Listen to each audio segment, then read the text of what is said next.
Hello everyone, welcome back to the channel Commerce Planet. बच्चे last time हमने अपनी accounting terminology start की थी। आज उन्हीं अकाउंटिंग टर्म्स को हम कंटिन्यू करते हुए चल रहे हैं। आई होप कि जो पिछली वीडियो में हमने अकाउंटिंग टर्म्स अपने कवर किए थे वो आप बच्चों ने बहुत अच्छे से क्लियर कर लिए हैं। Now next accounting term is debtor. Now who is the debtor? Now debtor is the customer who has to pay the money to the business. Why? Because he purchased goods from the business on credit. So basically you have to see it from the business point of view. Means business has to receive the money from the customer. Why? Because business sold goods to him on credit. जब business ने किसी भी customer को goods उधार पे cell किए तो business ने उससे पैसे रिसीव करने हैं। पहला पॉइंट तो आप जब भी कोई ट्रांजैक्शन याद करते हो तो ऑन द बेसिस ऑफ या on the behalf of business के याद किया करो, क्योंकि हम अकाउंट्स किसी कस्टमर के मेंटेन नहीं कर रहे हैं, हम अपने अकाउंट्स मेंटेन कर रहे हैं, बिजनेस के अकाउंट मेंटेन कर रहे हैं। तो बिजनेस के पॉइंट ऑफ व्यू से सोचकर चलो कि डेटर कौन होगा। मैं बिजनेसमैन, मेरे को डेटर से पैसे लेने हैं। क्यों लेने हैं? क्योंकि मैंने उसको गुड्स सेल किए ऑन क्रेडिट। जब मैंने उसको गुड्स सेल किया ऑन क्रेडिट तो उसने मेरे पैसे देने हैं। तो अकाउंटिंग सेंस में मैं उसको कस्टमर यूज नहीं करूंगा टर्म, अब मैं क्या टर्म यूज करूंगा? डेटर। तो simple terms, debtor is the customer from whom we have to recover the money. Why? Because we sold goods to them on credit. तो नंबर ऑफ डेटर्स को हम सन्ड्री डेटर्स भी बोल देते हैं और अकेले डेटर के लिए या अकेले कस्टमर के लिए हम सिंपल डेटर बोल देते हैं। तो एक बार पढ़ दो जरा इसे। The person who owes money, जिसने पैसा देना है, किसका? To the firm. Why? Due to goods sold to him on credit is called debtor. तो सिंपल देख सकते हो, if a business sells goods to Sohan on credit, हमने सोहन को गुड्स सेल किया ऑन क्रेडिट तो Sohan will become a debtor of the business. Clear? बिल्कुल। तो अब याद रखोगे डेटर कौन है? वो कस्टमर जिससे हमने पैसे लेने हैं। क्यों लेने हैं? क्योंकि हमने उसको गुड्स सेल किए ऑन क्रेडिट। नाउ नेक्स्ट, इसी का एक ऑपोजिट आ जाता है क्रेडिटर। क्या आप ही हमेशा गुड्स सेल करोगे ऑन क्रेडिट? हो सकता है कि हमने गुड्स परचेज की ऑन क्रेडिट। अगेन सिर्फ अपने पॉइंट ऑफ व्यू से देखते हुए चलो, सिर्फ बिजनेस के पॉइंट ऑफ व्यू से देखते हुए चलो। Means when business purchase goods on credit, पिछले टर्म्स देखो मैं यूज कर रहा हूं बीच बीच में, वो मैं दोबारा रिपीट नहीं करूंगा क्योंकि ऑलरेडी हम गुड्स का मीनिंग क्लियर कर चुके हैं लास्ट वीडियो में। तो when a business purchase goods on credit from a supplier, तो अब हमने सप्लायर के पैसे देने हैं। Now in this case we have to use a term creditor instead of supplier। किस सप्लायर से हमने सप्लायर को हमने पेमेंट करनी है, सप्लायर को हमने पेमेंट करनी है, तो उस केस में वो क्या कहलाएगा? हमारा क्रेडिटर। डेटर कौन था? जिससे पैसे लेने हैं। क्रेडिटर कौन है? जिसके पैसे देने हैं। वाई? बिकॉज हमने उससे गुड्स परचेज किए ऑन क्रेडिट। तो पढ़ दो बच्चे जरा एक बार। A person to whom the firm owes money, वो पर्सन जिसके फर्म ने पैसे देने हैं। वाई? क्योंकि फर्म ने गुड्स परचेज किए हैं। कैसे परचेज किए हैं? On credit. तो he is called a creditor. तो simple example, if business purchase goods on credit from Mohan, then Mohan will become our creditor. Clear बच्चे? बिल्कुल। तो दोनों टर्म्स बिल्कुल माइंड में बिठा लो। डेटर जिससे पैसे लेने हैं और मींस उसने हमारे पैसे देने हैं, या आप दोनों एंगल से याद रखते हुए चलो कि बस अपने पॉइंट ऑफ व्यू से देखो मेनली। तो जिससे पैसे आएंगे वो डेटर, जिसको पैसे देंगे वो creditor. Now next term is purchases. Now important term है परचेजेस। इससे पहले हमने टर्म किया था goods. Basically for goods we have to use the term purchases. When goods purchased into the business, जब गुड्स हमारे बिजनेस में आएंगे then we use the term purchases.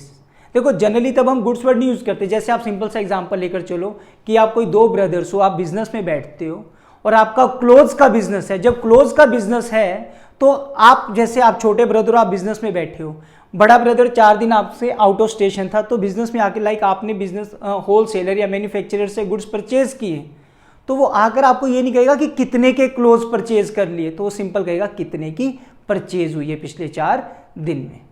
तो परचेजेस बेसिकली किसके लिए यूज किया जाता है? For the goods.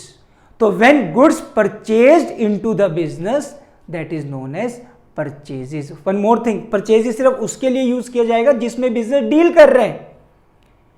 Like if for a furniture dealer, furniture is goods, for stationery dealer, stationery is goods, for cloth merchant, clothes are goods. तो जिसमें business deal करे, goods वाली बात है राजे, गुड्स आपको ऑलरेडी क्लियर हो चुके हैं। तो जब गुड्स बिजनेस में आ रहे हैं, जब गुड्स बिजनेस में परचेज किए जा रहे हैं, for that we have to use the term purchases. ठीक है, अगर किसी और चीज का हमारा बिजनेस है बट हम परचेज कुछ और कर रहे हैं, तब आप परचेजेस टर्म यूज नहीं करोगे। बस वही गुड्स वाला पॉइंट है, जहां गुड्स यूज करते थे अब वो खरीद रहे हैं हम, तब आप परचेजेस टर्म यूज कर रहे हो। कि सर अब गुड्स क्यों नहीं यूज कर रहे हैं? क्योंकि पॉइंट ये कि गुड्स तो खरीदे भी जा सकते हैं और बेचे भी जा सकते हैं। तो when we purchase the goods then you have to use the term purchases, और when we sold the goods then we have to use the term sales. तो पहले हम परचेजेस पर वर्क कर रहे हैं, तो परचेजेस देखते हुए चलो। The term purchase is used for purchase of goods only. Example, furniture purchased bye property dealer. अब फर्नीचर परचेज करे प्रॉपर्टी डीलर ने, अगर फर्नीचर प्रॉपर्टी डीलर खरीद रहे हैं तो फिर प्रॉपर्टी डीलर एक्चुअल में क्या खरीदेगा? वो तो प्रॉपर्टी खरीदेगा, तो फर्नीचर उसके लिए गुड्स नहीं है। So furniture purchase by property dealer is not treated as purchases, but if it is purchase by furniture dealer, अगर फर्नीचर कौन परचेज करता है? Furniture dealer, then it is as purchases. तो जिसका जिस चीज का बिजनेस, अगर वो चीज वो परचेज करता है, then the term purchases is used. तो परचेजेस आर ऑफ 2 टाइप्स, 2 तरह की परचेजेस होगी। आप बिजनेस में बैठे हो, आप गुड्स खरीदते हो सप्लायर से या फिर होलसेलर, मैन्युफैक्चरर, किसी से भी, तो या तो आप इमीडिएटली प्रॉम्प्ट पेमेंट कर देते हो, या फिर 2 महीने, 15 दिन, 20 दिन का आप क्या करते हो? क्रेडिट पीरियड लेते हो, कितने टाइम पीरियड के बाद मैं पे कर दूंगा। तो कुछ कैश परचेजेस होती है और कुछ क्रेडिट परचेजेस होती है। So cash purchases when goods are purchased for cash, and credit purchases when goods purchased on credit. तो 3 टर्म्स अभी हमने कवर किए, debtor, creditor and purchases. Now next term is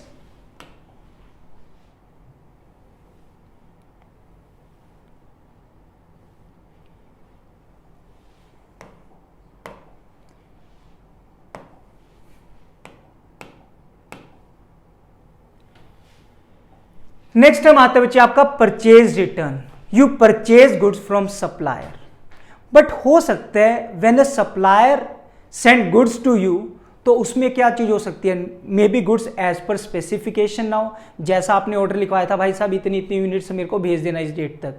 may be उसने late goods भेजे हैं, तब तक customer जो आया था वो जा चुका है, तो हमारे पास तो वो गुड्स बिना बात के हैं, तो मे बी हम उसको वापस कर दें वो गुड्स। एज पर स्पेसिफिकेशन ना हो, हमें तो ऐसे ऐसे चाहिए थे, इसमें क्वालिटी ऐसी होनी चाहिए थी, ऐसी होनी चाहिए थी, मे बी उस क्वालिटी के अकॉर्डिंग गुड्स ना हो। मे बी जितने हमने क्वांटिटी मंगवाई थी उससे एक्सेस क्वांटिटी में आ गए हैं, तो excess quantity will be return to supplier. तो सीधा सा पॉइंट बचे, परचेज रिटर्न, जो हमारे पास गुड्स आए थे अगर उसमें से कुछ गुड्स हम सप्लायर को वापस कर रहे हैं, then we have to use the term purchase return. तो उसके लिए आप क्या टर्म यूज कर लोगे? परचेज रिटर्न और रिटर्न आउटवर्ड। परचेज मतलब आना, उसमें से गुड्स चले गए, आउट हो गए, तो उसके लिए हम क्या टर्म यूज कर देंगे? रिटर्न आउटवर्ड और परचेज रिटर्न। दोनों टर्म्स याद रखोगे, कई जगह लिखा होगा रिटर्न आउटवर्ड, उस टाइम कंफ्यूजन क्रिएट हो जाएगी। सो परचेज रिटर्न ही रिटर्न आउटवर्ड है। तो when purchase goods are returned to the supplier, जब हमने गुड्स रिटर्न कर दिए सप्लायर को, then it is known as purchase return. और क्या रीजन हो सकता है? देखो वैसे हमें प्रैक्टिकली हमें इसके रीजन पे जाने की जरूरत नहीं है, क्वेश्चन में सीधा लिखा होगा कि गुड्स रिटर्न हुए इतने के, बट फिर भी हमें नॉर्मल थ्योरेटिकल नॉलेज हमें होनी चाहिए कि क्या क्या रीजन हो सकते हैं। Like defect in the goods, may be जो हमने गुड्स परचेज किए वो डिफेक्टिव निकल आए हैं, या फिर may be goods are not as per the specification, जैसे हम चाहते थे, जैसी क्वालिटी चाहते थे वैसे गुड्स हमें नहीं मिले, उस रीजन से भी वापस करने पड़ सकते हैं। या late delivery of goods, customer ने ऑर्डर दिया हुआ था, उसके अकॉर्डिंग हमने सप्लायर या मैन्युफैक्चरर या होलसेलर को ऑर्डर किया, बट उन्होंने लेट डिलीवरी की, तब तक कस्टमर ने किसी और से परचेज कर लिया। तो हमने वो गुड्स ही ऑर्डर पे बनवाए थे, क्यों? क्योंकि कस्टमर का ऑर्डर था, बट कस्टमर को लेट डिलीवरी हो रही थी, जिसकी वजह से कस्टमर वापस चला गया, तो वो गुड्स भी हमें क्या करने पड़ेंगे? वापस करने पड़ेंगे। So late delivery of goods etcetera. Purchase किया, उसमें से गुड्स वापस किए, this is known as purchase return. क्या आप ही जब गुड्स परचेज करोगे वो प्रॉब्लम हो सकती है जिसकी वजह से आप गुड्स रिटर्न करोगे? मे बी जो आपने सेल किए हैं गुड्स, उनमें भी तो प्रॉब्लम हो सकती है। क्या आप लेट डिलीवरी नहीं कर सकते? क्या आप हो सकता है कि एज पर स्पेसिफिकेशन ना भेजो? तो हो सकता है कि जो आपने गुड्स सेंड किए हैं वो मे बी डिफेक्टिव गुड्स हों। तो अगर हमने गुड्स सेल किए तो उसमें से भी तो गुड्स वापस आ सकते हैं। तो अगर वहां से गुड्स वापस आए तो उसके लिए हम टर्म यूज करेंगे सेल्स रिटर्न। बट उससे पहले हम थोड़ा पॉइंट क्लियर कर लेते हैं अपना सेल्स। आई थिंक दोनों ही टर्म्स क्लियर हो गए। परचेज मतलब वी परचेज द गुड्स, ठीक है, and sale when we sold the goods. वो एग्जांपल लेकर चलो जो मैंने आपको अभी एग्जांपल दिया था। आपका क्लोथ्स का बिजनेस है, आप शॉप पर बैठे हो, बड़ा ब्रदर आपका 4 दिन बाद शॉप पर आया, तो नॉर्मली अगर आकर वो ये नहीं कहेगा कितने के क्लोथ सेल हो गए। अरे इट इज अंडरस्टूड कि आपका बिजनेस क्लोथ्स का है, तो वो किस चीज के पॉइंट से पूछ रहे हैं? क्लोथ्स के पॉइंट ऑफ व्यू से पूछ रहा है, तो वो सीधा आपसे पूछेगा कितने की सेल हुई है। तो आप वहां पर ये क्वेश्चन अराइज नहीं करोगे क्या चीज सेल हुई है। अंडरस्टूड है आपका क्लोथ्स का बिजनेस है, तो वो क्लोथ्स के रिगार्डिंग पूछ रहे हैं। तो बेसिकली हमने सेल किसके लिए यूज करना है राजे? गुड्स के लिए। तो when goods purchased then we have to use term purchases, when goods sold then we have to use term sales। means सिर्फ goods के लिए ही purchase या sale term यूज किया जाएगा, किसी और asset के लिए, asset का मीनिंग हम करेंगे बच्चे इसके बाद भी, बट किसी और थिंग के लिए हमने goods purchase या sale term यूज नहीं करना। लाइक अगर आपका क्लोथ्स का बिजनेस है, आपने कोई अपना पुराना फर्नीचर सेल किया है, then you have to use the term furniture not sales, क्योंकि आपका बिजनेस किसका है? क्लोथ्स का। सेल क्या कर रहे हो आप? फर्नीचर। और अगर कोई फर्नीचर डीलर है, वो फर्नीचर परचेज कर रहे हैं या फर्नीचर सेल कर रहे हैं, तब वो परचेज और सेल टर्म यूज करता हुआ चलेगा। तो फिलहाल हम सेल्स पे स्ट्रेस दे रहे थे। तो the term sale is only used for sale of goods, like if a furniture dealer is selling furniture, furniture का काम है, फर्नीचर बेच रहे तो वो सेल कर रहे हैं अपनी, तो it is called sales. But if he is selling his shop और मशीनरी, फर्नीचर का काम था, फर्नीचर बेचने के अलावा कुछ और बेच रहे हैं, फिर वो सेल वर्ड यूज नहीं करेगा, तब वो it is not treated as sale. तब वो क्या यूज करेगा? फिर इन्हीं का नेम यूज करेगा कि मैंने शॉप सेल किया, मैंने मशीनरी सेल की है। जैसे परचेज 2 तरह की होती थी, वैसे सेल 2 तरह की है।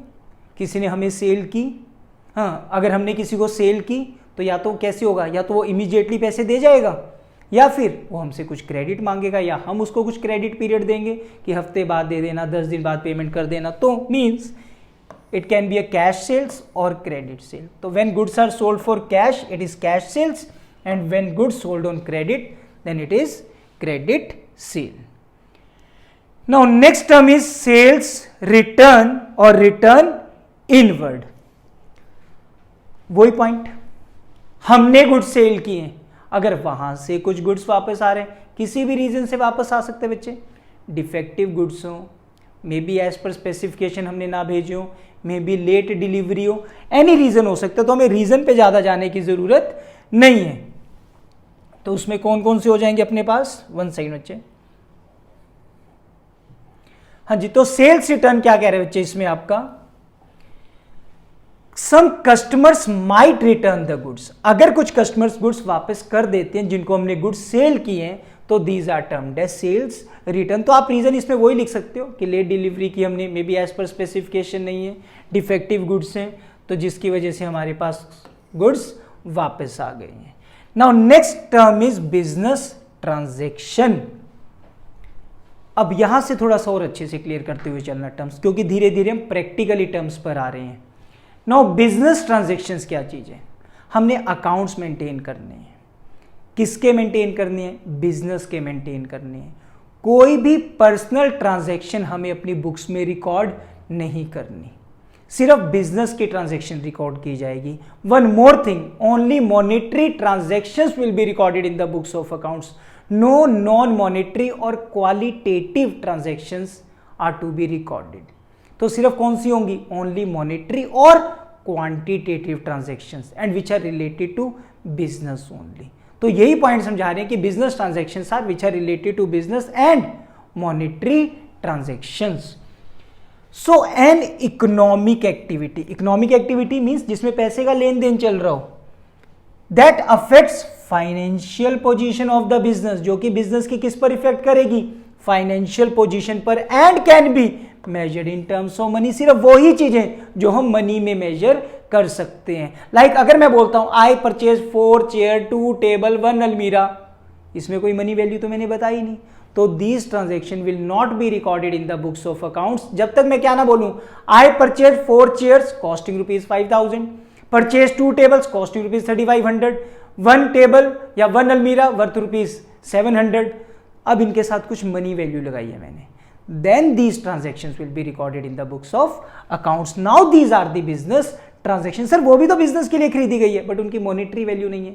मैंने आपको दोनों चीजें कहा कि बिजनेस ट्रांजैक्शन भी होनी चाहिए एज वेल एज कुछ मनी वैल्यू भी होनी चाहिए, मॉनेटरी ट्रांजैक्शन भी होनी चाहिए। तो एग्जांपल कैसे हैं? Sale of goods, goods means जो जिसमें बिजनेस डील कर रहे हैं, बेच रहे, पैसे आ रहे हैं। पेइंग ऑफ एक्सपेंसेस, खर्चे पे कर रहा हूं, रेंट पे कर रहा हूं, सैलरी पे कर रहा हूं, टैक्सेस पे कर रहा हूं, अपने खर्चे पे कर रहा हूं। कैसे पे करूंगा? पॉकेट से पैसे निकालूंगा। It involves exchange of goods और सर्विसेज बिटवीन 2 और मोर पार्टीज। वही तो बिजनेस होता है। हर एक बिजनेस में 2 पर्सन की डीलिंग होगी। किस तरीके से? अगर एक पर्सन कुछ चीज रिसीव करेगा तो दूसरे हाथ से वो कुछ पेमेंट भी करेगा, चाहे वो गुड्स के केस में हो चाहे वो सर्विसेज के केस में हो। आप किसी कहीं मूवी देखने चले गए हो तो सर्विसेज क्या? आपने वहां से मूवी देखी बट आपने साथ में क्या करी? पेमेंट भी करी। वहां पर आपने क्या ली है? सर्विसेज ली है। और ऐसे अगर आप किसी डिपार्टमेंटल स्टोर पे जाके कोई सामान ले रहे हो तो गुड्स ले रहे हो, तो बदले में आप क्या दे रहे हो? कैश दे रहे हो। सो गुड्स और सर्विसेज बिटवीन 2 और मोर parties, it can be a cash transaction और credit transaction। हो सकता है कि बिजनेस ट्रांजैक्शन है बट अभी कैश का लेन देन नहीं हुआ, वो क्रेडिट ट्रांजैक्शन है, बट फ्यूचर में तो पैसा आएगा या जाएगा, तो मे बी क्रेडिट ट्रांजैक्शन हो। It doesn't matter. मैंने कहा था 4 चेयर 2 टेबल 1 अलमीरा, बट उनके साथ अगर मनी वैल्यू लगा रखी है, बेशक से अभी क्रेडिट पर है बट बिजनेस ट्रांजैक्शन भी है, मॉनेटरी वैल्यू भी है, whether it is on credit है बट वो बिजनेस की ही ट्रांजैक्शन होगी। तो मीन्स जो transaction which are economic activity और रिलेटेड टू बिजनेस एक्टिविटी या बिजनेस की ट्रांजैक्शन है, मॉनेटरी ट्रांजैक्शन है, वो अलग बात है। मे बी अभी तक कैश आया नहीं है या गया नहीं है, मे बी वो भी क्रेडिट पर है but it is related to business and having a money value. These are the business transactions. तो आज हमने कुछ टर्म्स अपने किए हैं बच्चे, तो नेक्स्ट वीडियो में हम इन्हीं टर्म्स को आगे कंटिन्यू करेंगे। आई होप ये बिल्कुल अच्छे से क्लियर हो गया, और पिछली वीडियो को भी बहुत अच्छे से क्लियर करना और इसके टर्म्स भी बहुत अच्छे से क्लियर करना, ताकि हम नेक्स्ट टर्म्स कुछ पॉइंट, जैसे आज की टर्म्स में हमने गुड्स को कवर किया बाद दोबारा से, परचेजेज में, सेल्स में, इसे में ऐसे ही जो आज हमने टर्म्स किए ये अगले कुछ टर्म्स में यूटिलाइज होंगे। ठीक है, तब तक के लिए बच्चे टेक केयर, बाय बाय।